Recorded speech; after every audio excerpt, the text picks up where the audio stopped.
Assalamualaikum warahmatullahi wabarakatuh. Bismillahirrahmanirrahim. Nahmaduka ya ghafuru ya syakuru. Mashalli wa sallim barik ala sayyidina maulana Muhammadin wa ala alihi wa sahbihi asma'in nama ba'du. Ada aturan dalam ilmu hadis. Jadi di antara aturannya itu sebuah riwayat itu menjadi kuat meskipun asal usulnya riwayat yang lemah kalau menjadi perilaku sosial.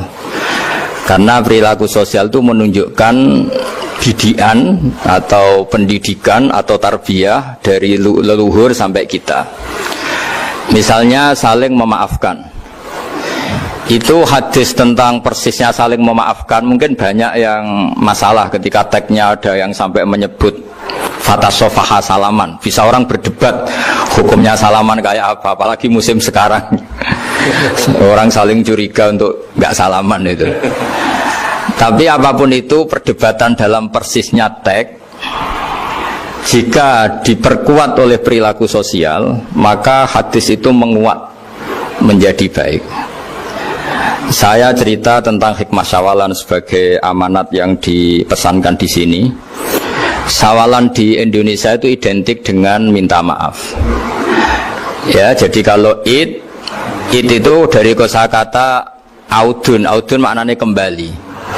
Setelah kita puasa 1 bulan, kita insya Allah ber-KTP surga lagi. Jadi kita tahu dulu Nabi Adam itu di surga, beberapa anaknya juga lahir di surga, sehingga KTP kita ini sebetulnya KTP surga. Alamat tetap kita itu surga. Karena kita di dunia agak kacau itu, agak coro Jawa, agak bedigasan itu agak kacau. Terus status itu agak-agak hilang itu. Semoga agak hilang betul. Nah, dengan Ramadan itu status itu dikembalikan. Makanya banyak ulama mengatakan al-aid minal audi. Dari kata kembali, kita yang dulu penduduk surga, insya Allah barokahnya Ramadan yang diterima itu menjadi status penduduk surga lagi, disebut minal aidin. Kita kembali lagi ke fitrah, kembali lagi ke status kehambaan yang benar, sehingga kita layak menjadi ahli surga. Saya mulai dari status kehambaan. Memang untuk menjadi ahli surga itu kita tidak boleh menandingi Tuhan, menandingi kekuasaan Allah. Sehingga syarat dasar masuk surga itu harus abdullah, kita berstatus hambanya Allah. Disebut fadkhuli fi ibadi, masuklah dulu sebagai hambaku. Jadi kita berstatus sebagai hambanya. Baru setelah layak jadi hambanya, baru wadkhuli jannati, baru berstatus layak sebagai ahli surga. Jadi status kehambaan ini kita mantapkan dulu. Jangan ada status lain kita di depan Allah kecuali status kehambaan. Saya punya analogi dan itu saya ulang-ulang karena di antara ciri Quran itu mengulang-ulang sesuatu yang harus jadi pegangan. Saya ulang lagi, di antara ciri Quran itu mengulang-ulang sesuatu yang jadi pegangan. Jika kita belajar ilmu fisika atau ilmu apa saja, maka kita akan bicara materi sesuai statusnya. Jadi kita harus latihan untuk iman kepada Allah. Saya tanpa mengurangi rasa hormat, saya memberi contoh begini. Ini jam, materinya dari besi. Ini kertas, materinya ya kertas. Tentu secara fisik, orang akan bilang jam ini lebih kuat timbang kertas. Dan itu pasti dibenarkan dari segi materi. Tapi kalau Anda beragama dan Anda tahu bahwa pengendali alam raya ini Allah Ta'ala, maka kamu akan bilang, terserah Gus Baha gitu. Bisa saja jam ini saya punya niat saya hancurkan, kertas yang lemah ini saya simpan. Sehingga jam tangan ini 5 menit lagi saya hancurkan sehingga benar-benar rusak. Sementara kertas ini saya simpan sampai bertahun-tahun awet. Nah, kira-kira seperti itulah ilmu manusia. Sesuatu yang kita sangka kuat, ternyata Allah punya rencana menghancurkan itu. Dan yang kita sangka lemah, ternyata Allah punya rencana untuk mengabadikan itu. Nah, di sini pentingnya iman, lahu maqalidus samawati wal ard. Hanya Allah yang mengendalikan semua. Jadi jangan mentang-mentang kita punya ilmu bahwa materi besi itu lebih kuat timbang kertas, terus kita pastikan bahwa besi lebih awet ketimbang kertas. Kita sisakan satu keyakinan, terserah Allah, terserah pengendalinya. Nah itu agama, bilang terserah pengendalinya itu agama. Ya mungkin tadi aja problem sinyal, saya ulang lagi. Ibarat saya ini megang jam jam tangan yang materinya dari besi. Ini kertas yang materinya lemah. Tentu kita akan bilang bahwa jam atau besi lebih kuat ketimbang apa? Kertas. Tapi Anda salah. Anda harusnya ngomong bahwa terserah pengendalinya. Bisa saja saya punya rencana menghancurkan besi ini sehingga 5 menit lagi hancur, dan saya ingin mengabadikan kertas ini, saya simpan di tempat yang aman. Nah, kira-kira agama itu bukan anti ilmu, sehingga agama boleh kamu mengatakan besi ini lebih kuat ketimbang kertas. Tapi harus kamu tambahi dari segi materi. Tapi kalau dari segi pengendalinya, maka kita jawab terserah Allah Subhanahu wa Ta'ala. Ya, ini di sini pentingnya beragama. Jadi meskipun Mars itu kayak apa kuatnya, bumi gunung kayak apa kuatnya, ternyata gunung yang kita kira kuat ternyata nyimpan magma yang potensi meledak. Yang gunung kecil yang kelihatan dari pasir kecil yang tidak berdaya ternyata nggak nyimpan magma, jadi nggak direncanakan untuk diledakkan. Itu, nah agama itu seperti itu yang disebut di surat Yasin misalnya, Allah itu siapa? Biyadihi malakutu kulli, yang dalam kendalinya itu semuanya di alam raya ini. Sehingga di kehidupan nyata juga sama. Ada orang yang nekuni ilmu ekonomi tapi miskinnya Masya Allah. Ada yang gobloknya Masya Allah tapi kaya. Ada kiai yang punya doa banyak, hidupnya biasa. Yang nggak punya doa kaya. Itu saya pernah baca di sebuah hadis qudsi. Ada riwayat begini, Nabi Musa ketemu Allah, ditanya, limadha, kata Allah, kenapa saya memberi rezeki orang yang bodoh? Ahmak itu orang yang bodoh sekali. Kadang tak ciptakan dia jadi orang kaya, dan yang pintar ekonomi kadang tak ciptakan jadi orang miskin. Si Nabi ini tanya, kenapa ya Allah? Supaya dia tahu yang mengendalikan rezeki itu saya, bukan ilmunya dia, katanya. Jadi banyak orang, misalnya kita yang pintar dipekerjakan orang yang nggak pintar, yang punya pabrik tidak pintar mengerjakan orang yang pintar. Jadi ya kira-kira agama itu seperti itu. Sehingga dalam kita beragama itu yang paling ditekankan itu tawadhu. Tawadhu itu merasa sopan atau memang sopan betul. Kalau dalam Ihya disebut, sekiranya Anda tidak bisa tawadhu secara rasa, tawadhulah secara ilmu. Saya ulang lagi ya, sekiranya Anda tidak bisa tawadhu secara rasa, tawadhulah secara apa? Ilmu. Karena ilmu itu akan abadi. Saya beri contoh begini, saya ini kan misalnya kiai di kampung saya atau di kecamatan saya. Saya mungkin bisa merasa hebat karena saya tokoh di sini. Tapi pastikan sebelum ada saya yang bernama Baha ini, agama sudah jalan. Dan di daerah lain yang nggak kenal saya juga agama sudah jalan. Betapa tidak pentingnya saya di kawasan-kawasan yang nggak butuh saya, atau di era yang sebelum ada saya. Nah, dengan ilmu seperti itu orang pasti tawadhu, karena dia tahu daerah yang nggak ada saya ternyata ya ada masjid, ada agama. Periode yang sebelum ada saya juga agama jalan. Sehingga kita tidak kumo luhur, wah kalau nggak ada saya agama nggak jalan. Zaman Wali Songo tidak ada saya agama ya jalan. Ekonomi juga gitu. Kalau Anda pakar ekonomi yang mensejahterakan rakyat, cara tawadhu itu kalau nggak bisa dengan rasa, dengan ilmu. Sebelum ada kamu banyak orang kaya, banyak orang yang nggak kenal kamu juga kaya. Banyak periode yang saat itu udah ada Anda juga kaya. Berarti Anda ini tidak siapa-siapa. Makanya saya pernah didatangin seorang profesor. Ini kisah nyata. Gus, sebetulnya saya dengan bapak saya itu pinter mana? Bapak saya itu tidak tamat SD, tapi saya bisa profesor. Saya ini profesor, anak saya naik kelas saja sudah senengnya bukan main. Artinya ini orang bodoh bisa menciptakan orang pinter, yang orang pinter kesulitan menciptakan orang pinter lagi. Nah, kalau kita tidak bisa tawadhu secara rasa, tawadhulah secara ilmu. Ikhlas juga gitu, saya sering ngajarkan ikhlas di beberapa kesempatan ngaji. Kalau Anda tidak bisa ikhlas secara rasa, ikhlaslah secara ilmu, pasti bisa, bukan mungkin bisa, pasti bisa. Secara ilmu. Makanya di Quran disebut fa'lam annahu la ilaha illallah. Ilmu, fa'lam itu dari kata ilmu. Saya beri contoh, saya mulai kecil sampai sekarang saya sekitar umur 50 tahun.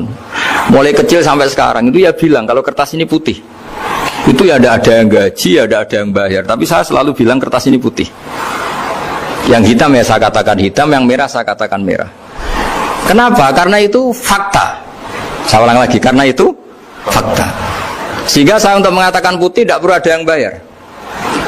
Sehingga ketika kita latihan sholat, latihan ibadah, dan mengakui Allah itu sebagai Tuhan kita akan malu.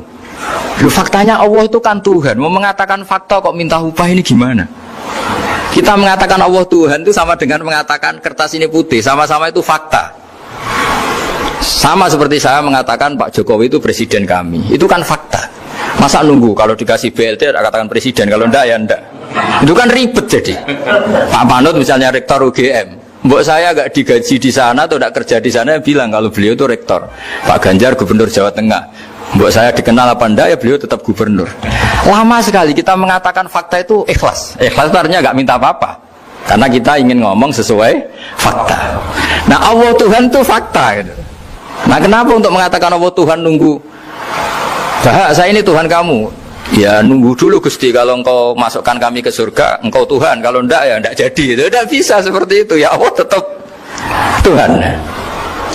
Nah kalau anda tidak bisa ikhlas secara rasa, ikhlaslah secara ilmu. Ilmu ya tadi kita akan selalu bilang yang putih putih, yang hitam hitam. Makanya ini pentingnya ilmu. Tawaduk juga gitu. Kalau anda ditakdir orang yang GR, yang gede rumongso, ditakdir orang yang kumo luhur, secara rasa bisa dilawan secara ilmu. Ada periode di mana sebelum ada kita, yang kaya ya banyak, yang dapat hidayat ya banyak, yang terpelajar ya banyak. Ada daerah yang nggak kenal kita, nyatanya pendidikan di situ jalan, sistem sosial baik. Betapa tidak pentingnya kita. Nah, ini nanti memaksa kita atau melatih kita untuk tawaduk. Nah dari hikmah ilmu itu kemudian kita minta maaf sama orang lain itu mudah, karena kita sadar bahwa adanya kita ini problem. Saya sering digojlok orang-orang kaya. Orang-orang kaya itu ya kadang agak kurang ajar tapi nggak bisa dibantah. Begini, pernah tanya saya gini, Gus, saya ini punya mobil mahal, harganya 2 miliar. Kayaknya yang berak pakai jalan raya saya kan. Kok bisa? Bayarnya pajak saya mahal. Sehingga kayaknya paling pantas saya. Yang naik ontel itu kan nggak bayar pajak, harusnya nggak boleh pakai jalan gitu sih. Terus saya bilang, babanya yang naik ontel itu pejuang, bapak kamu nggak, kata. Kamu nggak warisnya, kata. Artinya ada teori dalam kitab hikam itu kitab tasawuf dalam pesantren. Itu kebaikan saja di soal. Misalnya begini, kita ini bangga sebagai urip yang tertib, hidup yang tertib di kantor, di tempat-tempat pekerjaan. Tapi kalau itu semua terjadi, kalau ada kecelakaan di jalan itu nggak ada yang nolong langsung. SAR paling efektif, tim penolong paling efektif ya orang-orang nganggur itu. Orang-orang yang di jalan-jalan di perapatan itu kalau ada kecelakaan langsung nolong. Itu nanti ambulan itu yang kedua, ketiga, yang nolong pertama ya orang-orang yang nganggur-nganggur di jalan itu. Ada orang tersesat nolong. Maka ketika seorang sahabat tanya, ya Rasulullah, kalau engkau melarang kita jagongan di jalan, itu kita tidak bisa. Tapi kata Nabi, ya silahkan saja, tapi adu haqqat thoriq, hak kamu di jalan itu datangkan. Apa itu? Ya kamu bisa amar ma'ruf nahi mungkar. Coba kalau di terminal, di tempat publik banyak orang yang soleh, itu nanti copet ya sungkan. Yang mau jambret ya sungkan, karena yang di situ orang-orang soleh. Nanti yang nggak sholat juga sungkan, karena yang di situ banyak yang sholat. Jadi kenyamanan orang pergi jauh di tempat-tempat sepi itu ya barokahnya orang-orang nganggur terus ngaji, wah nengkono masih rame, ada orang yang di perapatan, di pertigaan. Bayangkan kalau ini orang-orang soleh, pasti itu nyaman karena wilayah publik dihuni orang-orang yang soleh. Tapi orang pasti bilang itu nggak tertib. Kita inginnya hidup ya tertib di kantor atau yang suka di masjid. Tapi kalau itu terjadi, itu nggak ada tim SAR gratis yang setiap saat kalau ada orang kecelakaan nolong. Makanya dalam makalah hikam itu paling masyhur diantaranya itu, manusia itu siapa? Manusia itu mangkanat mahasinuhu masawiyah, fakih falatakun masawihi masawiyah. Manusia itu orang yang saat baik saja ada salahnya, apalagi pas salah. Jadi kalau kamu punya toko lagi laris, dan saat laris itu Anda ngerumat keluarga Anda melakukan kebaikan pada keluarga Anda, pasti ada toko lain yang termahjubkan, yang tersingkirkan. Makanya saya pernah diskusi sama kiai besar, guyonan sama saya. Kita kalau kiai besar sebaiknya kalau diundang di musola kecil datang apa enggak? Kata kiai yang satu, jangan datang Gus, itu jatahnya kiai kecil. Terus kata yang satu, datang Gus sebagai bukti tawaduk bahwa kita kiai besar pun mau diundang yang kecil. Akhirnya kita ini ya kadang datang kadang enggak, karena kadang kita enggak datang supaya jatah rezeki kiai kecil enggak terambil. Kadang ya mau datang supaya dikira tawaduk. Makanya kalau seorang profesor sering turba di bawah itu ya kasihan yang S1, SPDI itu kan nanti nggak jadi bintang kalau profesornya sering turun. Kalah terus itu. Jadi kadang-kadang itu orang itu harus berpikir secara ilmu, jangan rasa terus. Jadi itu ilmu. Jadi semua yang kebaikan yang kita lakukan itu secara ilmiah bisa diperdebatkan. Ada orang senang ngomong serius supaya bangsa ini maju. Tapi bapak saya itu pesan saya, kamu kalau ngiyai itu jangan sering ngomong serius kan. Masyarakat sudah capek mikir utang, mikir keluarga. Udah gitu sowan kiai dijak ngomong serius lagi nanti capek kan. Sehingga kiai-kiai dulu itu kalau ketemu orang ya guyon terus. Karena tahu masyarakat sudah capek. Sudah banyak yang takut tanggal kredit gitu. Sudah takut tanggal kredit, takut problem sowan kiai diancam neraka lagi, itu kan ketakutan berkali-kali. Jadi makanya ini kan kebaikan itu dievaluasi karena kita tidak nabi, tidak wali. Jadi kalau kata hikam itu apa yang Anda kira baik itu ada masalah, apalagi sedang masalah. Saya sering cerita ada orang suami istri harmonis sekali. Itu tanyakan ibunya, pasti mulai gak peduli dengan ibunya karena terlalu harmonis dengan istri. Itu pasti bukan mungkin lagi. Jadi jangan tanya istrinya, tanya ibunya. Oh, jok nikah lupa saya, ngalor ngidul sama istrinya. Tanyakan temannya, wah itu jok nikah lupa temennya. Tapi yang baik sama teman, tanyakan istrinya, jatah belanja untuk ngopi. Ya begitu terus itu. Jadi siklus sosial itu. Nah, di sini pentingnya saling minta maaf karena dalam kebaikan kita pasti ada kesalahan. Ketika karir kita baik di pemerintahan maupun di kampus, pasti dengan sendirinya ada yang agak tersingkirkan. Meskipun itu sudah hukum alam, tapi apapun itu kita harus minta maaf. Makanya banyak, saya sering cerita berkali-kali, dulu itu ada dua nabi yang seangkatan. Itu luar biasa debat ilmiahnya, tapi debat baik. Mulai dulu ya ada polemik itu ya mulai dulu ya ada. Yang Nabi Yahya itu suka berkawan orang-orang soleh. Kalau ditanya kenapa kamu berkawan orang-orang soleh, ya enak lah karena berkawan orang soleh. Yang Nabi Isa sering berkawan orang-orang yang nggak jelas. Ditanya kenapa anda suka berkawan orang-orang yang nggak jelas, innama ana tabibun udawil mardo. Nabi dan kiai itu ibarat dokter, ya tentu menyembuhkan yang sakit. Kalau anda seorang dokter pasti neliti daerah-daerah pandemi, masa neliti daerah sehat? Nah, jadi dulu bapak wasiat ke saya gitu, kau nak jadi kiai kau bengkel, jadi kiai itu kayak bengkel. Kalau nggak siap dadanya orang nggak jelas ya jangan jadi kiai. Gitu. Itu ya, tapi kan masalahnya kita sendiri solehnya pas-pasan, takut terkontaminasi. Jadi yang jelek bukan jadi baik, kita yang baik jadi jelek. Nah itu kan mulai dulu ya polemik sejauh mana kita punya kekuatan untuk tidak terpengaruh yang negatif. Yang negatif terpengaruh kita menjadi positif. Jadi ini cerita-cerita sawalan bahwa dalam kebaikan kita itu ada kesalahan. Maka kita tetap istighfar, tetap saling minta maaf. Dulu bapak saya kalau diceritain ada seorang kiai sampai sepuh jadi imam masjid, istiqomah sekali. Dulu bapak saya itu guyu. Ya istiqomah, tapi wong liya terus iso dadi kader. Jadi calon-calon kiai ini sudah putus asa karena nggak pernah punya kesempatan jadi imam. Jadi dibalik istiqomah itu ya ada memahjubkan orang lain. Makanya alhamdulillah di Indonesia itu ada pegawai pensiun. Kalau enggak habis itu. Karena yang anyar-anyar itu mesti ini kurang pengalaman, ini kurang senior. Tapi barokahnya ada pensiun kan gantian. Tapi masalahnya di dunia kiai itu udah ada pensiun. Tambah sepuh tambah mantap, tambah sepuh tambah mantap. Nah itu sebaiknya ya mulai mundur-mundur sedikit dari imam masjid itu. Ya nyari-nyari yang lain lah supaya ada kaderisasi, ada.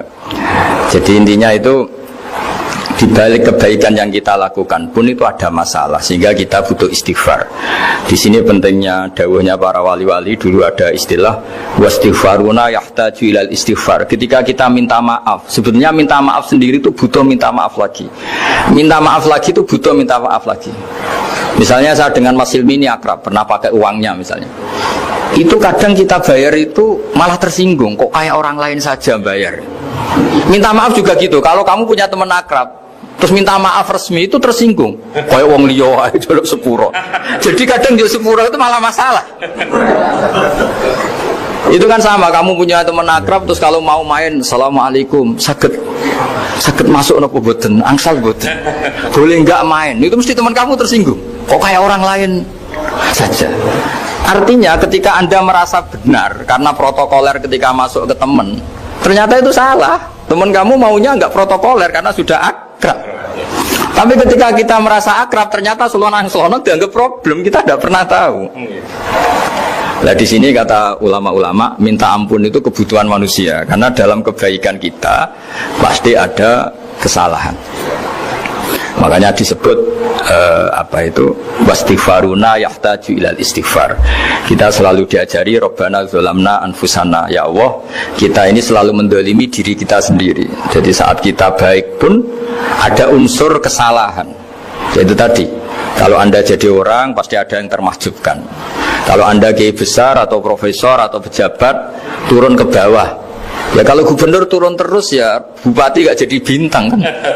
Kalau saya kiai besar misalnya turun terus ya kiai kampung itu ya kasihan. Saya pernah diundang Manakipan tidak datang itu kiai kecil bilang matur nuwun Gus gak teko, aduh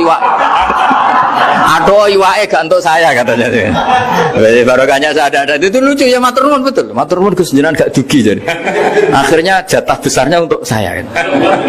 Nah, tapi yang punya rumah komplain. Gus tak udang ratau teko pepe aku wong cilik. Aduh. Nah, ini saya harus mendahulukan versi Soibul Bait yang punya rumah apa versi kiai yang termahjubkan. Artinya pilihan apapun saya harus istighfar karena ada saja unsur salahnya. Ya makanya ini kan, makanya ya saya minta UGM juga saya sering undang saya terus, nanti dikira karena kampus besar Gus Bak mau juga keliru lagi. Kalau 1-2 kali mungkin boleh, kalau keseringan ya gak boleh, nanti itu dikira saya maunya hanya sama kampus besar, padahal saya sama RT ya sering datang juga. Nah ini yang terakhir saya bacakan teks otoritatif sebagaimana janji saya. Kata Rasulullah SAW di sebuah hadis, ini terakhir nanti supaya nggak lama-lama saya juga punya wadhifah. Ada orang itu punya hutang itu ya hutang, memang hutang. Singkat cerita orang itu tidak bisa bayar sampai akhirat. Dan aturannya Allah, orang yang punya hutang tidak bisa bayar ini harus diaudit, harus diselesaikan di akhirat. Kalau tidak bisa diselesaikan di dunia, diselesaikan di akhirat. Walhasil akhirnya di akhirat itu ditagih dan tidak mampu bayar. Karena di akhirat sudah tidak ada kredit, tidak ada ATM, tidak ada apa saja. Terus kata Allah, solusinya kebaikan kamu dikasihkan yang ngutangi. Ternyata kebaikan dia tidak cukup juga. Bayarnya apa? Kejelekan yang ngutangin dikasihkan yang utang. Kayak apa celakanya? Kebetulan yang ngutangi salahnya banyak, ini kan repot. Tapi Allah itu tidak suka kalau ada orang mukmin yang satu saudara kemudian masuk neraka karena saudaranya ini. Kata Allah, jika ini masuk neraka berarti disebabkan komplain atau ketidakikhlasan temannya yang mukmin. Masa orang mukmin menyebabkan mukmin yang lain masuk neraka? Allah tidak ingin. Makanya diantara nikmatnya beragama itu ukhuwah, persaudaraan. Baik persaudaraan atas nama iman atau atas nama kebangsaan atau atas nama kemanusiaan.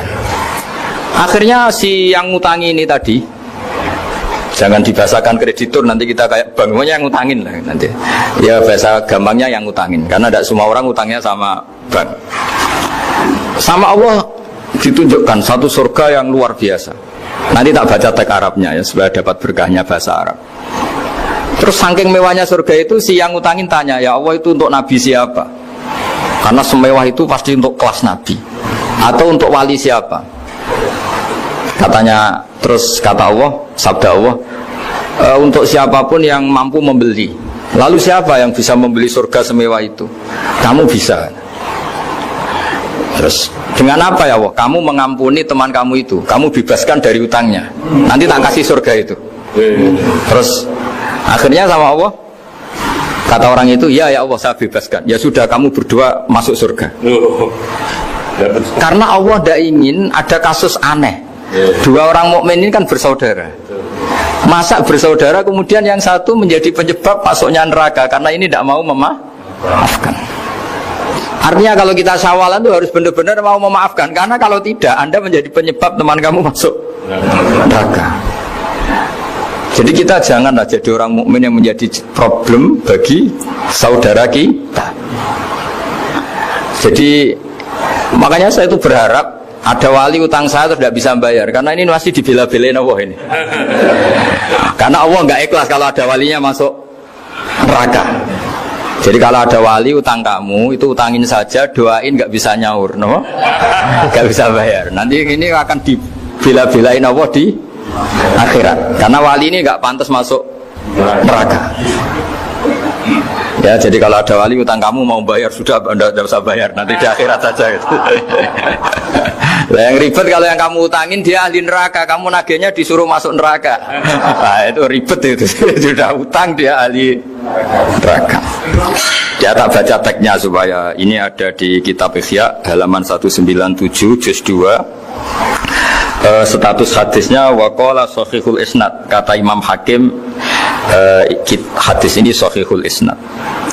Saya baca Arabnya nanti insyaallah sebagian ya supaya kelihatan teks aslinya di bab hukukul muslim.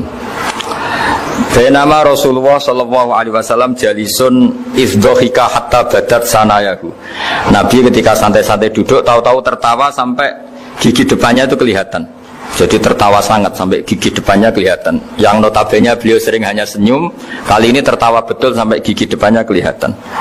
Faqala Umaru radhiyallahu anhu, ya Rasulullah bi abi anta wa ummi mal ladzi adhakaka. Apa yang bikin kau sampai tertawa seperti itu?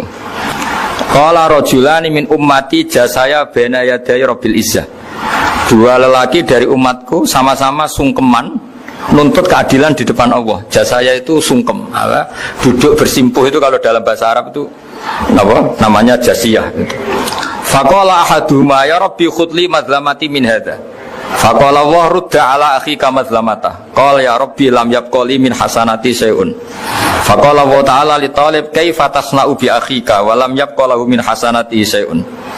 Faqala ya rabbi falyahmil anni min auzari. Kalau kebaikannya dia tidak cukup, ya salah saya supaya dilimpahkan ke dia.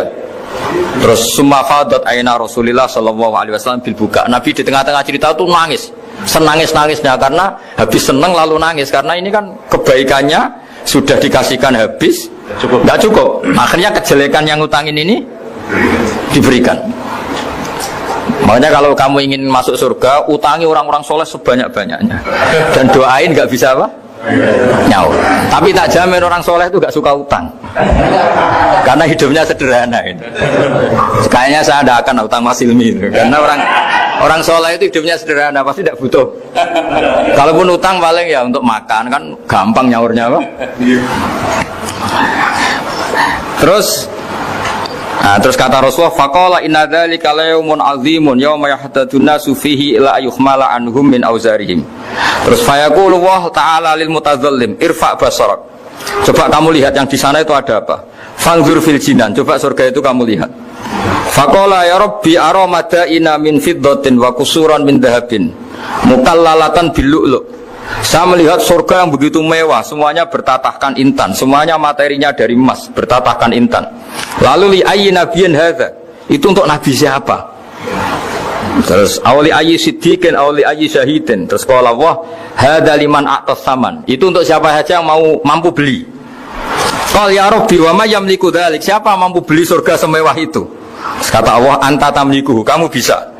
Qal bimadza ya rabbi, dengan apa? Qal bi afwika an akhika. Cukup kamu memaafkan saudara. Jadi kalau maafkan tidak pakai uang itu kurang seru. Yang seru itu punya teman utang 1 juta dimaafkan. Jadi memaafkan paling seru itu maafkan apa? Utang. Kalau maafkan sama-sama salah miso apa itu enteng itu. Jadi yang seru itu teman punya utang 1 juta kamu itu seru itu. Dan nanti aja di akhirat nanti sudah ada akhirat. Ya nanti notanya di bawah kalau gitu. Ya, bi Afrika anahika. Jadi surga semewah itu maharnya atau harganya cukup memaafkan saudara kamu. Terus qala ya Rabbi qad afautu anhu. Sudah Gusti, sudah sekarang saya maafkan. Fayaqulu wa ta'ala khud bi yadi akhika fadkhilhul jannah. Ya sudah sekarang kamu berdua sama-sama masuk surga. Karena ini orang soleh, enggak pantas masuk neraka. Yang punya utang ini enggak pantas masuk neraka.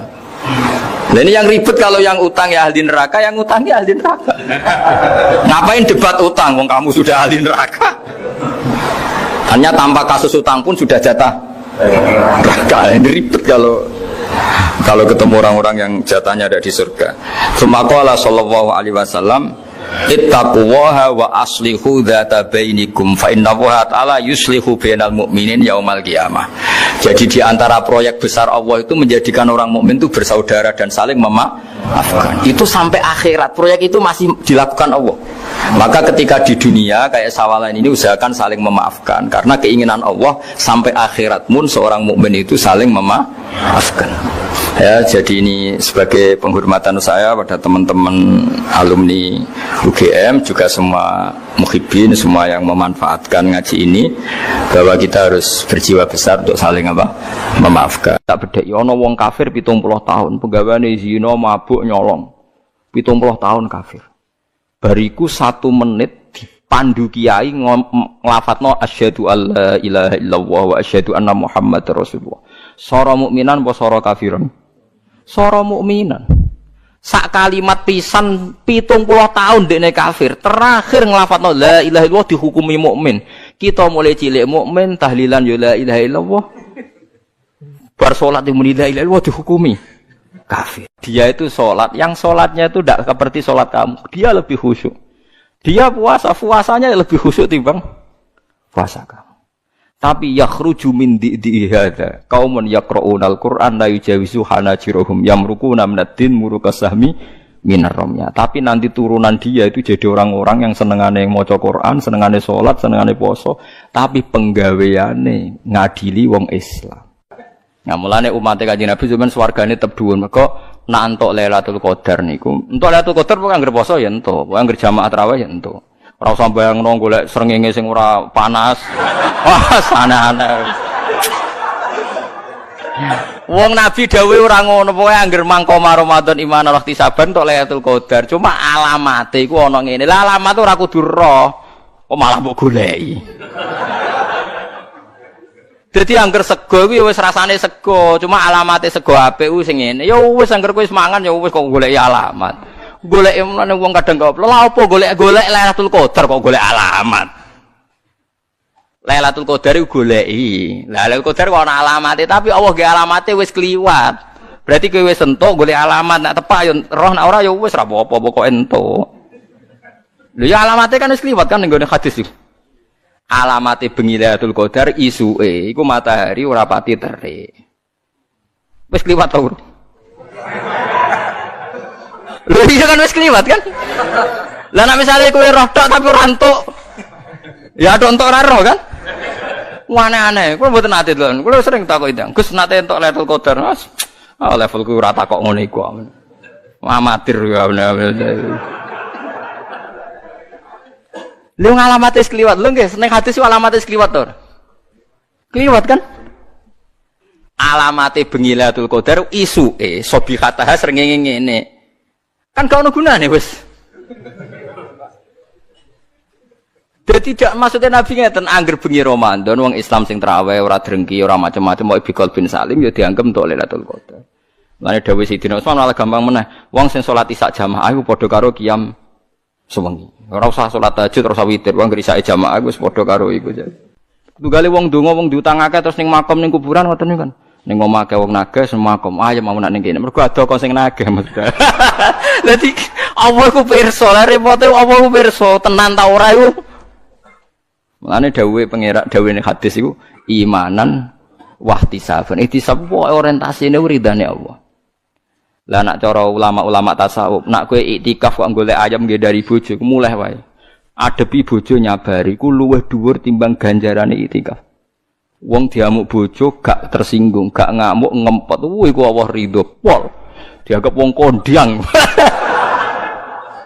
Anggap wong kondang. Mergo iso wal kadhiminal ghaidha wal afina anin nas. Assalamualaikum warahmatullahi wabarakatuh. Ngaten gitu, terus jenengan ampun dadi khawarid. Artinya gini ya, orang membiarkan Quran itu macam-macam. Ada yang membiarkan secara kuliah, dibiarkan total, diabaikan. Bahkan tidak diyakini kalau itu kalamullah. Tidak diyakini sama sekali itu sebagai apa? Wahyu, sebagai apa? Kalamullah. Itu kafir, berarti kafir tulen, benar-benar kafir. Ada yang membiarkannya itu semi, agak iya, agak enggak. Ya iman tapi gak faham. Nak kepengen faham, ya ibu-ibu iman. Niku ruwet niku, ruwet niku. Niku kata sangat.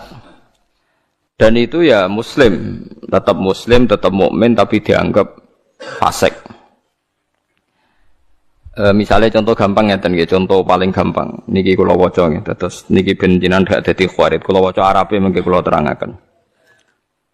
Wa qala ar-rasulu ya rabbi inna qaumi ittakhadhu hadzal qur'ana mahjura. Terus napa? Bahwa Kanjeng Nabi ngeluh Quran itu dimbara wong kafir. Manane dimbara walam yu'minu bi. Fahadil ayatu waradat fil kuffar. Fahadil ayatu waradat fil kuffar al-mu'ridina 'anil Qur'an. Alladzina lam yu'minu bihi. La fi man hafidhahu minal mu'minin tsumma nasiyahu. Nggih kula waca. La fi man hafidhahu minal mu'minina tsumma nasiyahu. Teng qauluhu mahjurun. Wa in kana yu'atabu alaihi fil akhirah. Lima warada man ta'allamal Qur'ana wa alika mushafahu lam yata'ahadhu wa lam yanzur fihi jaa yaumal qiyamati muta'alliqan bi yaqulu ya rabbi abduka hadza ittakhadhani mahjurun. Igdi baini wa bainah. Terus ngeten nggih.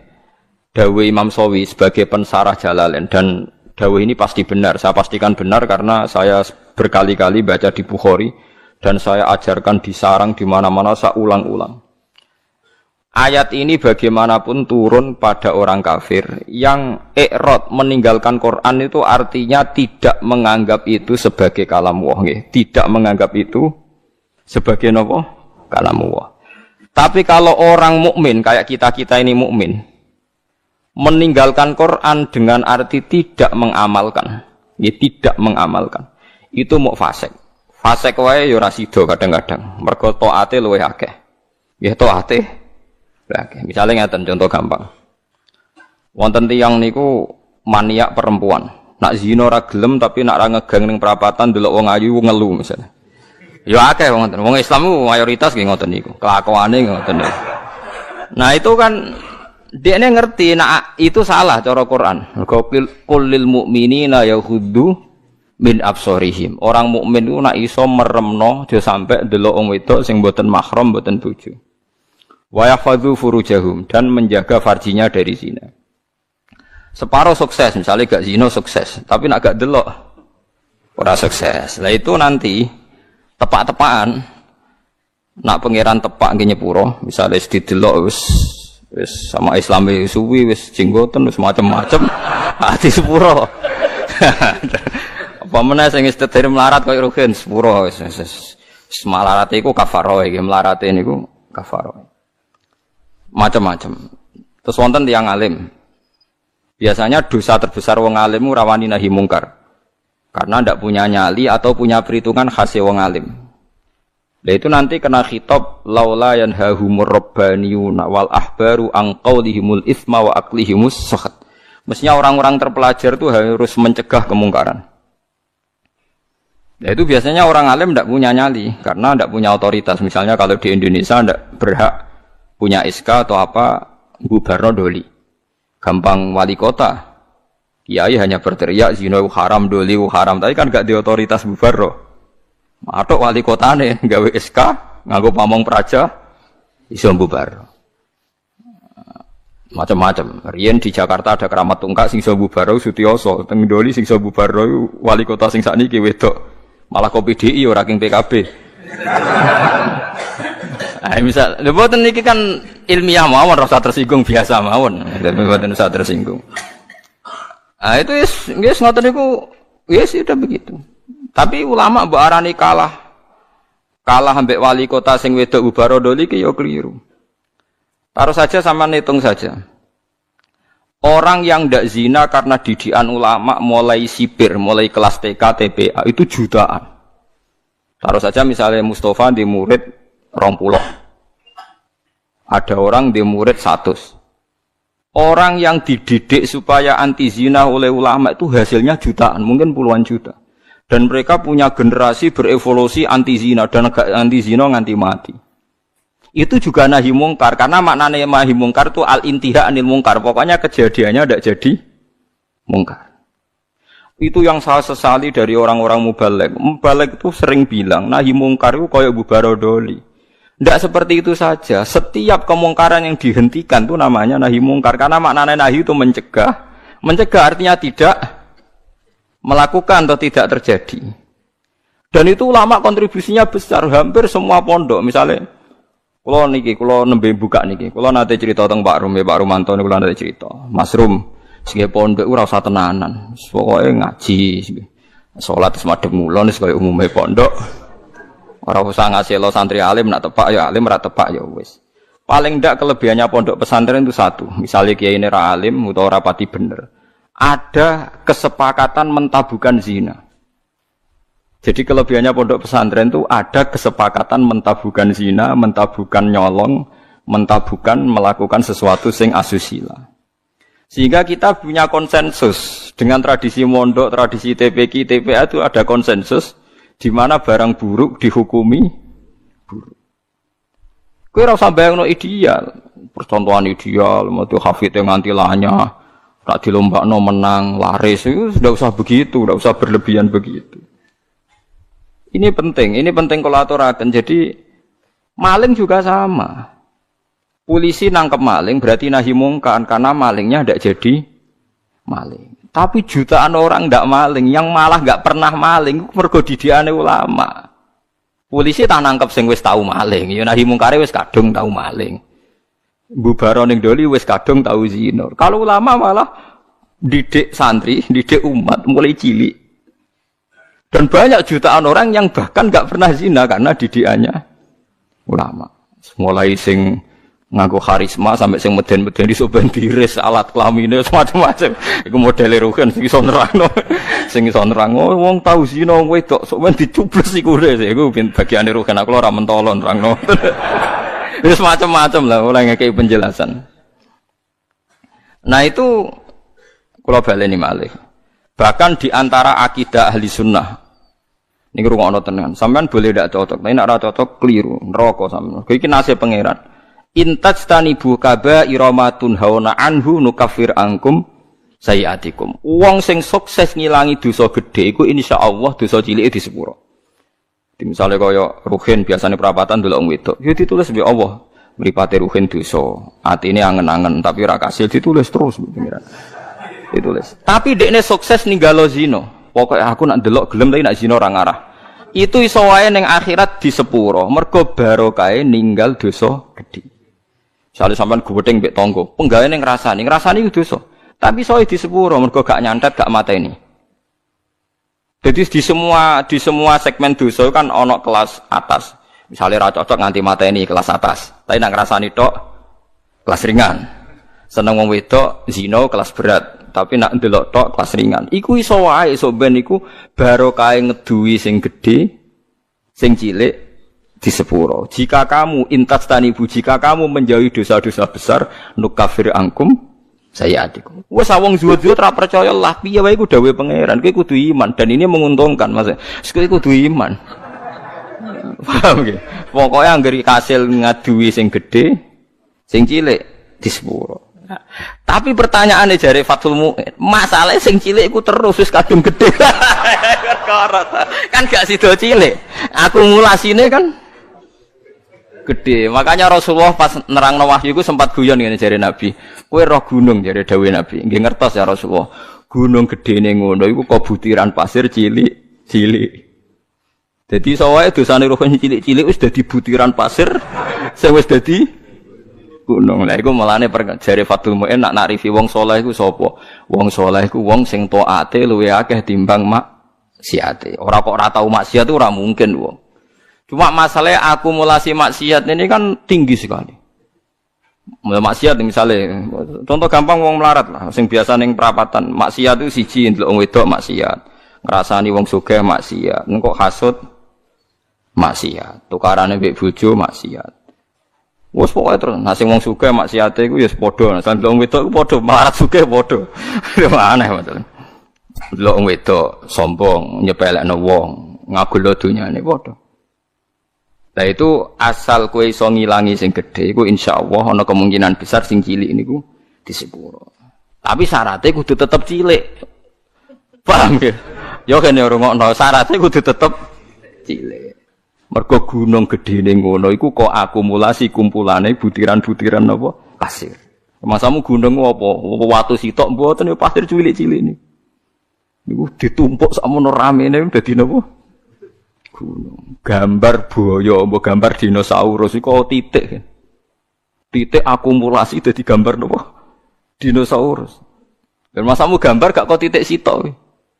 Wis kayak gambar dinosaurus, gambar mobil tanker ya apa kapal tanker tetep kok titik sitok. Dititik terus wis-wis dadi gambar gede. Mumpun ngebeki kertas entek. Ana bercak-bercak putih sing ora dadi gambar. Nah, berarti akeh bercak ya kan? Ya mulane takrif taat iku ora tau nglakoni dosa gedhe lan ora ndlurung ning dosa cilik. Itu disebut walam yusirru ala ma fa'al. Mboten napa ndlurung. Mboten napa ndlurung. Nah, orang seperti ini itu tidak bisa dikatakan kafir atau murtad. Hanya Khawarij secara goblok mengatakan orang ini menjadi keluar dari Islam. Mulane ahli sunnah giat ngepol be wong Khawarij. Bahkan merangi wong Khawarij luwih apik timbang merangi wong mukmin. Timbang merangi wong kafir. Sama tak ceritani ini, mohon sampean kudu percaya bae kula. Saya pastikan kalau ini hadisnya sahih. Sayyidina Ali itu mau perang melawan orang kafir. Setelah beliau berangkat di Nahrawan ada orang-orang Khawarij, salatnya khusyuk ra karuan, posone khusyuk. Kalah Sayyidina Ali, khusyuk-khusyukan salat, khusyukan poso kalah. Tapi mereka itu Khawarij. Orang Khawarij ciri utamanya adalah mengkafirkan orang Islam yang melakukan dosa besar atau tidak bermadzhab kayak mereka. Akhirnya sampai istighlal. Istighlal menghalalkan orang Islam. Sayyidina Ali gak jadi perang ngelawan orang kafir tapi ngelawan tiang Khawarij. Terus aku apal tagnya di Sahih Bukhari di Muslim. Bagaimana mungkin saya merangi orang kafir yang bahayanya bagi kita itu musiman. Sementara saya meninggalkan orang Khawarij di antara kita. Di antara kita dan mereka mengkafirkan kita, membunuh kita. Artinya ngeten lho. Cara logikane ngeten. Misalnya kula musuhan mbek wong kafir. Misalnya taruh saja Singapura itu negara kafir misalnya. Kita harus musuh orang Islam karena orang Islam itu musuh kita. Ya apik wong kafir. Kodekne kafir musuh wong Islam. Dadi nak rapat ngono, kita serang umat Islam. Kita serang umat Islam. Kan iki apik. Darane kita iku Islam. Wong Khawarij kurang ajar tenan. Kita serang orang kafir. Iki apik Khawarij to. Mulai bener Sayyidina Ali kena apa Khawarij wong kafir iku cek lumayan wong kafir. Wong kafir nak rapat keputusane ayo nyerang orang Islam berarti darane kita iku cek Islam. Wong Khawarij musuhi kita ayo serang orang kafir. Kayak mangkel dia hasil rapate lho. Lah ngono kok ora iso lho paham ya. Lho mesti cara kowe ngrungokno rapate wong kafir mbek wong Khawarij itu seneng ndi? Lho seneng wong kafir jare Ruhin. Perkarane rapate wong kafir jek ayo serang umat Islam. Rapate wong Khawarij ayo serang orang kafir. Apik wong kafir. Mulane ora ana critane ulama iku paling anti mbek wong Khawarij. Mergo ning hadis sahih ning Bukhari Muslim sok ben umatku elek-eleke wong Khawarij yamrukuna minad din muruqas sahmi minar ramiyah. Keluar kok agama Islam koyok keluare anak panah saka napa busur gak balik blas. Mergo jare Kanjeng Nabi umatku dintekno wong Khawarij. Lho wong kafir ka atas sing masuk Islam perkarane tertarik mbek ajaran Islam. Wong Khawarij gak mungkin tertarik mbek kiai, wong dihukumi kafir kiai ini kok. Kok tertarik piye? Wis uring-uringan tok. Wong kiai dia wis dihukumi. Kowe salat wis sopan. Kono ora tertarik. Salate wong kafir. Kuwajo. Mulane Imam Syafi'i tak anggap wong alim tenan. Ndekne anggere ana ayat kok digo ngritik wong Islam gak trimo.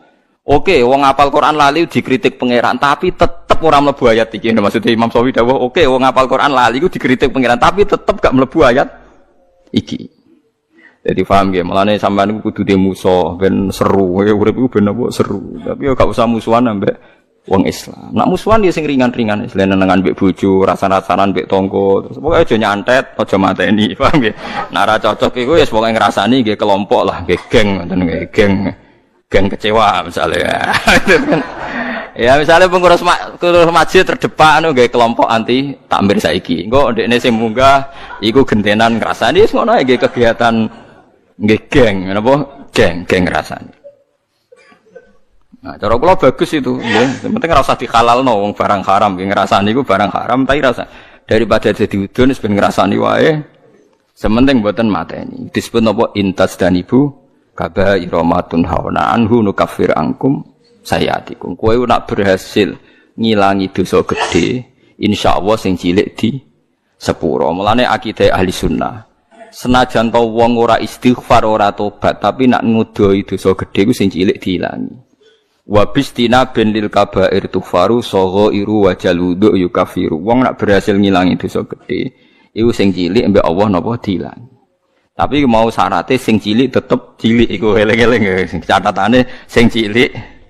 Lah iya to kan misale ngrasani 10 dina pisan kan sithik. Nak 10 dina konsisten nggih kelompok kan akeh. Ojo kok terus cilik terus gak mungkin kan akumulasinya tetap jadi napa? Besar. Beras sak karung kok butiran-butiran cilik.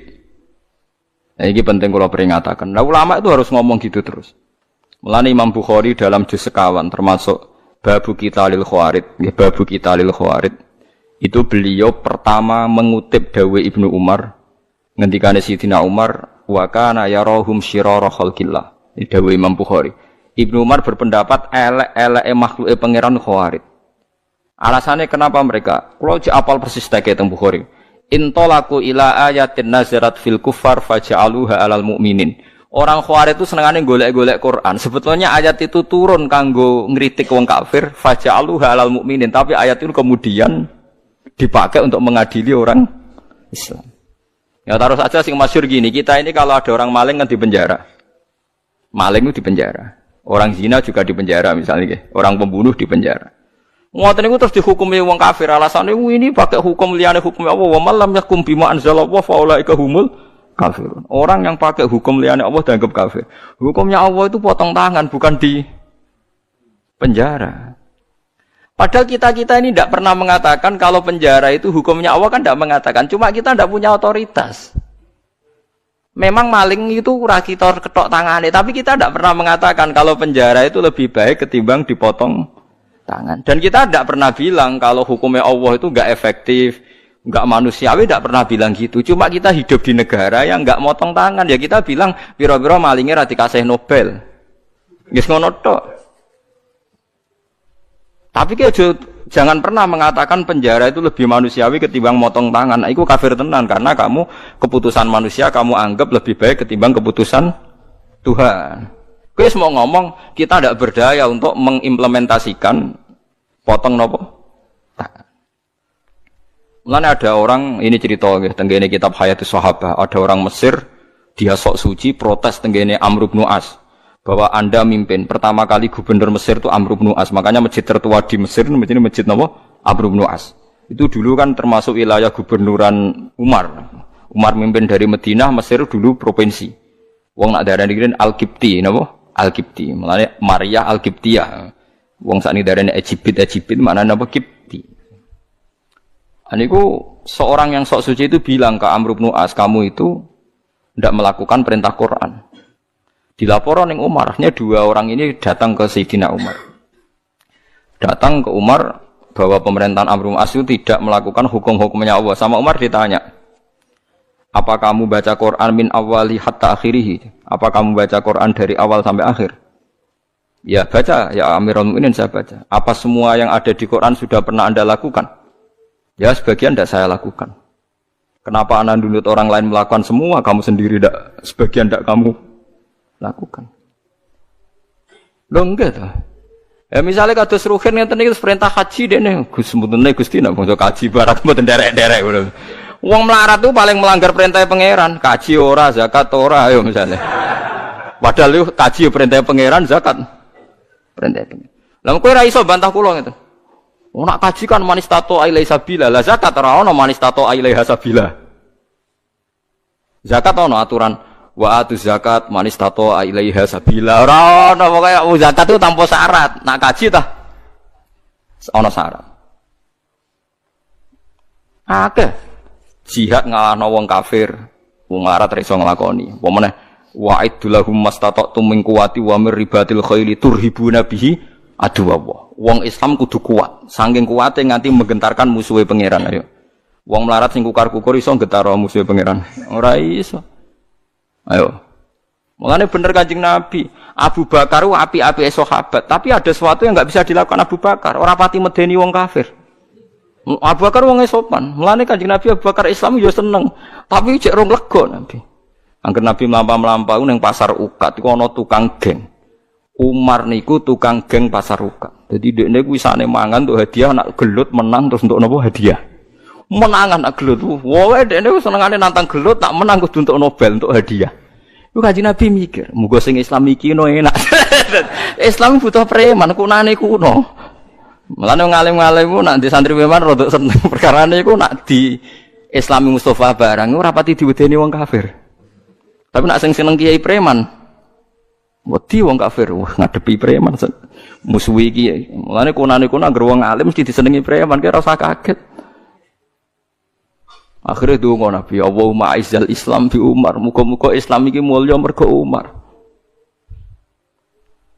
Artinya gini, ada sesuatu yang Abu Bakar pun tidak bisa melakukan kebutuhan Islam. Ngoten paham ya? Ada sesuatu yang sekaliber Abu Bakar pun tidak bisa melakukan kebutuhan Islam, termasuk ngadepi preman. Nah, buktinya tenan Abu Bakar ketika Islam nggih wong kafir biasa ae.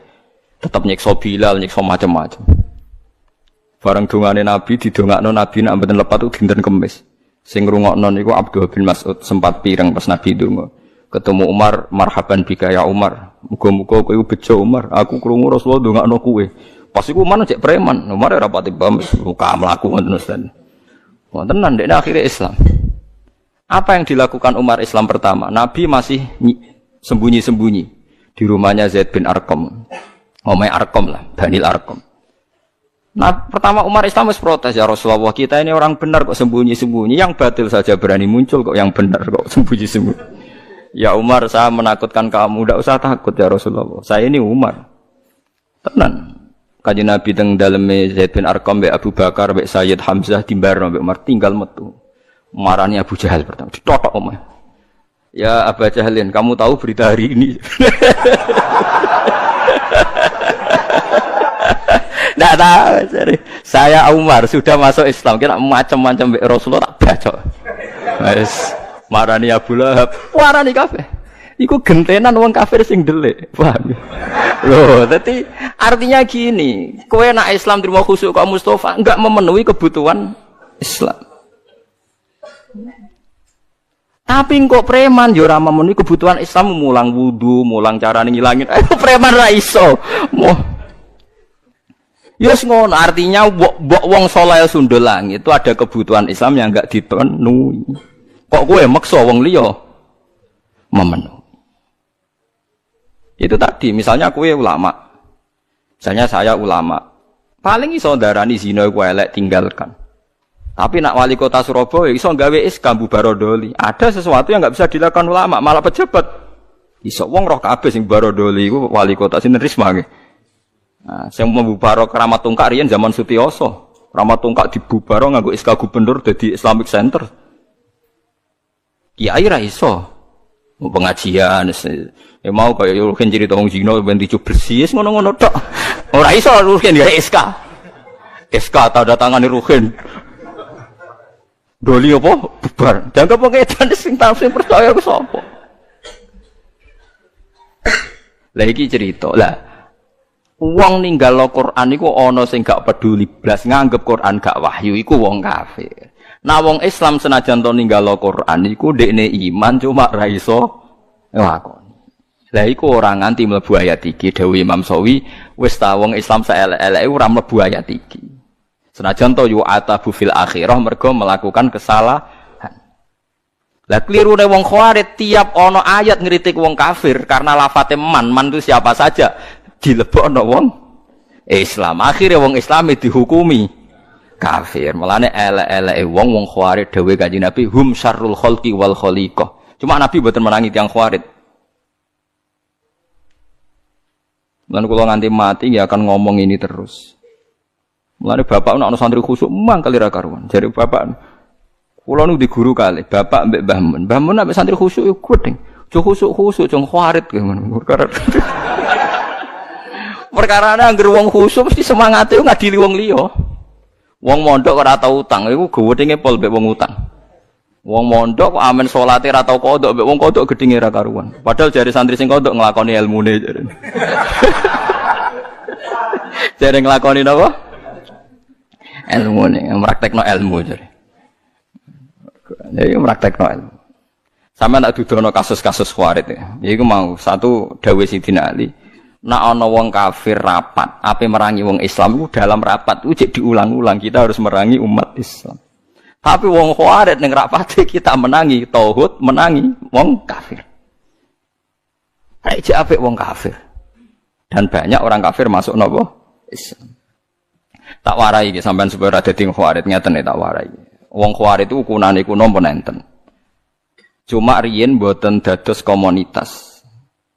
Iki kula waca iki mboten dadi komunitas. Jadi kula critani iki asal usule Nabi ngomentari Khawarij. Nabi setelah perang Hunain, perang paling bersejarah mergo wis Nabi wis kondang, wis hebat lah, wis kuat sekali. Dalam hanya satu kali ini Nabi perang jumlahnya luwih akeh timbang wong kafir. Biasanya kan kayak perang Badar Nabi 313 wong kafir 1000.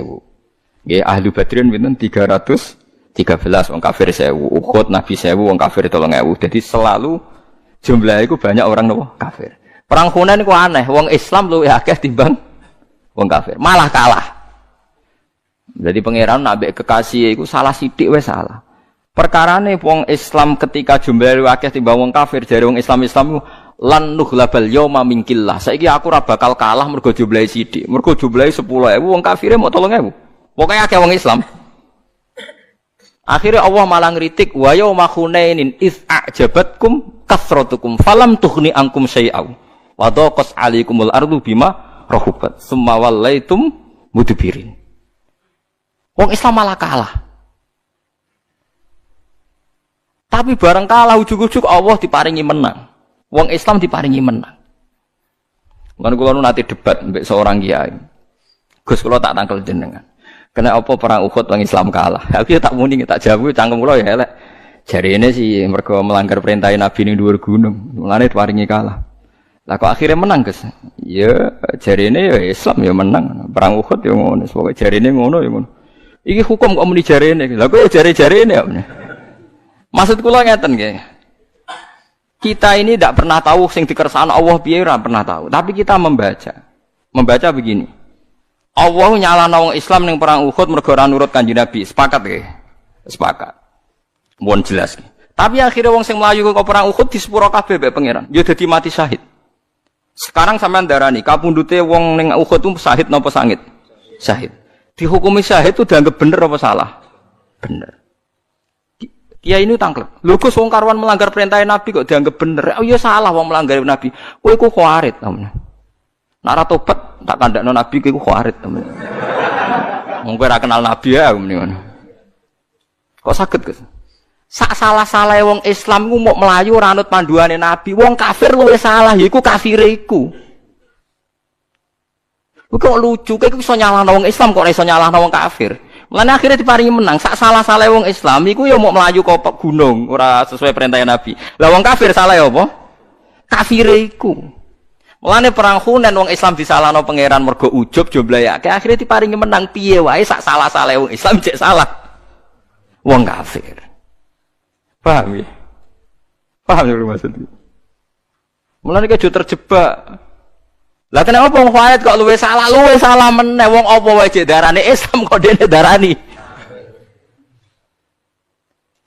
Mulane dawuh Ibnu Umar ketika ketemu Khawarij, ini tak ceritani, cerita-cerita Khawarij. Ini sing teng Bukhari, kula mboten pakai kitab yang ndak sahih.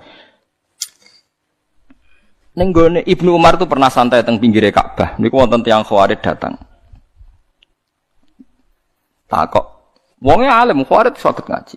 Ya Ibnu Umar, saya ini mau tanya 3 hal, harus kamu jawab jujur. Apakah Utsman itu ikut perang Badar? Tidak aja. Tidak aja. Wah, berarti dia munafik, nabine perang kok ora melok napa? Perang. Terus apakah dia lari pas perang Uhud?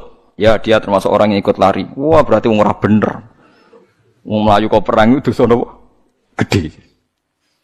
Terus pertanyaan ketiga, gimana pas perang Hunain? Apa do melok mlayu? Ya. Bareng wong Khawarij ape mire jare Umar. Ya Ahmad, ya Ahmad iki bintu sing buanget. Ahmad, bintu rene. Bintu sing sandure bintu itu wong Arab nak terene Ahmad. Perang Badar iku tak kandhani. Utsman ku mantune Kanjeng Nabi, ndek garwa jenenge Ruqayyah iku lara.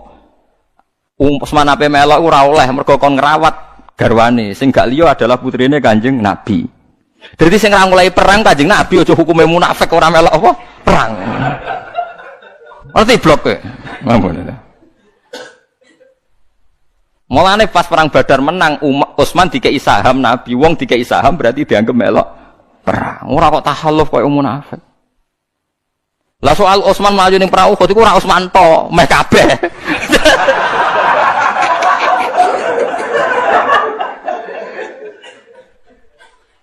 Lah iku pangeran wis ngumumno ning Quran di sepuro.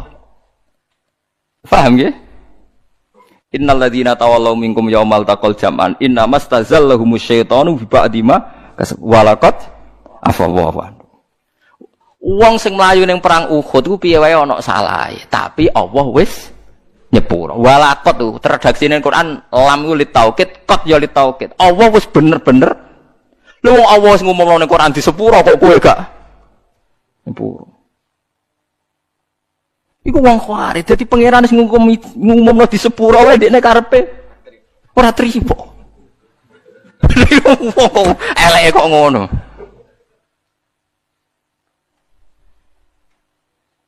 Wong kok eleke ngono iku wong Khawarij. Nah, kenapa orang Khawarij begitu? Ya pancen uteke wis elek. Kanjeng Nabi zaman Sugeng niku menangi tiyang Khawarij, tapi mboten dereng komunitas. Nabi niku kan ya nabi nggih, nabi udah nubuwah. Ane nak ulama kok gak di nubuwah ya rapati warasatul anbiya. Ulama iku duwe nubuwah. Kewarise nabi ku ulama. Sing waras maksudnya, sing waras. Ngeten dados perang Hunain pokoke walhasil akhire menang. Ki wau logikane sak kliru-klirune wong Islam iku cek kliru wong kafir ya karena kekafirannya itu. Menang. Dan nabi ku lucu. Mirbas bangunan Aqra bin Habis, terus golongane Mirdas, golongane Sufyan sinten beberapa orang kafir. Kalau apal jenenge sampean ra perlu ngapal malah bingung. Pokoke wong kafir-kafir anyaran niku masuk Islam. Masuk Islam mbek Nabi dikei 100 unta. Iso mbok bayangno betapa banyaknya 100 unta. Ghanimah dikasih ghanimah 100 unta. Sahabat Ansor yang bela-belai Nabi mulai diboyong ke Mekah, teng Yasrib, teng Madinah, ora dikei apa-apa. Ya Nabi ya gitu santai saja Nabi. Engger wong Islam anyaran-anyaran dikei akeh, dikei akeh. Sing Islam sing kuawak-kawak, sing wis permanen dimbaro kene. Padahal ya kere, mereka ya kere sing Islam. Akhire faja'a rajulun sasiru ra'si wa iral anan kasalihya. Ana wong teko mripate cekung. Jenggote iku ya tebel, ora kok terus jenggoten nggih mboten temen terano kasulihya. Mendeliki Kanjeng Nabi muni ikdil ya Muhammad. Mat iku sing adil. Mergo dekne rantuk bagian, wong-wong sing bener ya rantuk bagian. Nah Nabi kadang yang metu aneh, sing bener ra dibagi, sing Islam anyar rapati bener dibagi. Mergo niki nubuwah. Ya jawab Nabi ya santai. Fama ya'dilu idza lam akun adil. Ayak manuni ala ahlil ardi wala ta'mun. Ayak manuni man fis sama wala ta'manuni. Nah aku ora adil ning donya sing adil sapa? Mosok langite percaya aku kowe ora percaya. Nabi masih rileks, masih ngendikan masih rileks. Jadi aku iki wa ana aminu man fis sama. Wong ning langit percaya aku. Kok kowe ora percaya aku? Tapi kowe bagiku gak roto. Nabi cek sempat memberi penjelasan. wong-wong iku Islame anyaran, nak ra tak servis dadi kafir. Ata'allafuhum alal Islam. Lan disebut wal muallafati qulubuhum. Tapi nak golongane Umar, Utsman, golongane sahabat Ansor iku akiluhum ila qulubihim. Pokok imane wis tak pasrono atine, ndekne iman mbek aku ora krana untuk servis, wis pancen iman dadi ra perlu tak servis. Orang itu terus mire, kecewa karena enggak direspon Kanjeng Nabi.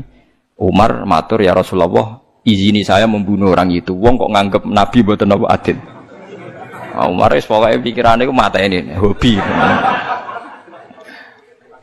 Tapi apa komentarnya Nabi? Jangan ya Umar, dia itu sholat, yang sholatnya itu tidak seperti sholat kamu. Dia lebih khusyuk. Dia puasanya lebih khusyuk timbang puasa kamu. Tapi yakhruju min di'i hadza qaumun yaqra'unal Qur'an la yujawizu hanajirahum yamruquna minad-din murukasahmi minar ramya. Tapi nanti turunan dia itu jadi orang-orang yang senengane maca Quran, senengane salat, senengane poso, tapi penggaweane ngadili wong Islam. Sebagian Nabi, sebagian riwayat nyebut yuqatiluna ahlal Islam wala yuqatiluna ahlal awsan. Nak ambek wong Islam semangat merangi, tapi nak ambek wong kafir dingin-dingin saja. Padahal wong kafir dia kesalahan permanen kafir. Lalu kalau jeeling ada seorang kiai ini ku guwedhe ngepol mbek Gus Dur. Guwedhe ngepol. Ngrasani ning kiai alim dirasani meh kalih jam. Iki ini sing alim mentel mau. Terakhir dawuhe ngaten sing kiai alim. Jenengan nate ngrasani pendeta ngantos kalih jam.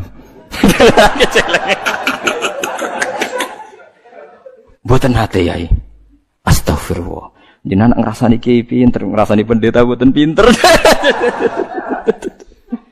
Jadi kita ini sering begitu, ngrasani padha Islami, padha dulure wis semangate ra karuan. Tapi nak ngrasani wong liya mboten napa? Semangat. Berarti itu ciri utama Khawarij, yuqatiluna ahlal Islam wala yuqatiluna ahlal awsan. Lan ulama zaman akhir kak niku do mendel. Mendel artinya ya mendel mau guyon, kados bapak riyen serane nggih guyon. Karena kita ini sudah tidak mungkin menganalisis kowe nuduh wong liya Khawarij jangan-jangan ke Khawarij dhewe. Tapi kowe nganggep wong kafir musuh besar ra mesti. Orang mestinya tadi rapatnya orang kafir itu masih ayo bunuh orang Islam, ayo merangi umat Islam, masih ngukumi kita Islam. Kita yang dalam internal Islam kita dihukumi orang Islam. Lalu ini runtuh semua. Mulai dawuh Ibnu Umar kena nuruti wong Khawarij, dawuh Nabi runtuh kabeh. Sampeyan saiki tak bedheki ana wong kafir 70 tahun, penggaweane zina, mabuk, nyolong. 70 tahun kafir. Bariku 1 menit dipandu kiai nglafatno asyhadu alla ilaha illallah wa asyhadu anna muhammadar rasulullah. Sora mukminan apa sora kafiran? Sora mukminan. Sak kalimat pisan 70 tahun dekne kafir. Terakhir nglafatno la ilaha illallah dihukumi mukmin. Kita mulai cilik mukmin tahlilan ya la ilaha illallah. Bar salat muni la ilaha illallah dihukumi kafir. Berarti kalimat iki ora ana gunane kan cara Khawarij. Kalimat sing cara Rasulullah, cara ijma' ulama sak donya dadekno wong kafir dadi Islam, saiki kalimat iki dilafadzno Islam bolak-balik sing lafadzno dihukumi. Lha teko kuwalik-walik ngono iku piye asal usule iku? Lho ya saiki sampean logika to nganggo akal paham iki. Ana wong kafir 80 tahun. Dadine masuk Islam mergo nglafadzno apa? La ilaha illallah. Islam mulai cilik bar salat yo muni la ilaha illallah, kok sithik-sithik la ilaha dihukumi. Lha terus gunane la ilaha illallah iku apa kanggo Islam? Gak ana gunane kan di depan wong Khawarij. Mulane runtuh kabeh dawuhe Nabi kan nuruti wong Khawarij, dawuhe Nabi ku runtuh. Ya runtuh kabeh kan? Mau krana kecewa. Ibnu Umar itu dijak merangi Hajjat. Riyen Ibnu Umar menangi sinten? Hajjat. Yusuf bin Hajjat. Napa Hajjat bin Yusuf ya? Dadi Hajjat bin Yusuf niku terus kalau baleni malih Ibnu Umar itu menangi rungokno nggih ben sampean ngerti betapa Khawarij itu bahaya. Ibnu Umar kan zaman Nabi wafat itu sekitar umur 18 tahun. Pokoknya pas perang Uhud itu, pas perang Badar itu dekne umur 14 tahun. Kira usah mikir ngono, tapi tak dudono ben sampean ngerti betapa detailnya ulama, orang mbok antem kromo koyo kowe. Ibnu Umar niku pas pamit badhe derek perang Badar itu umur 14 tahun. Ambek Nabi mboten pareng mergo rong balik. Pas perang Uhud sudah boleh ikut karena sudah 15 tahun lebih. Berarti kalau Nabi wafat itu beliau sekitar kisaran umur 18-19 tahun. Makanya beliau itu menangi Kanjeng Nabi detail, tapi yo menangi fitnah detail. Walhasil beliau itu hidup, Abu Bakar khalifah 4 tahun menangi, Abai dadi khalifah pinten 12 tahun nggih menangi, Utsman menangi, Ali menangi. Terus kepemimpinan Abdullah bin Zubair menangi. Jadi walhasil ketika Sayyidina Ali kalah secara politik, dinasti Islam pindah teng Syria, dipimpin Muawiyah, dipimpin sinten? Muawiyah. Jadi kalau alai cerita Muawiyah di andalan panglima jenenge Hajjat bin Yusuf. Lah Abdullah bin Zubair ponakane Aisyah. Di Abdullah bin Zubair ku abahe iku minal asra al-mubasysyirina bil jannah. Ini Zubair bin Awam. Nggih abahe sinten? Zubair bin Awam. Ben sampean roh sejarah ben ra dadi khawarij. Ibuke Abdullah bin Zubair Asma binti Abi Bakar. Sinten? Asma binti Abi Bakar. Berarti Abdullah bin Zubair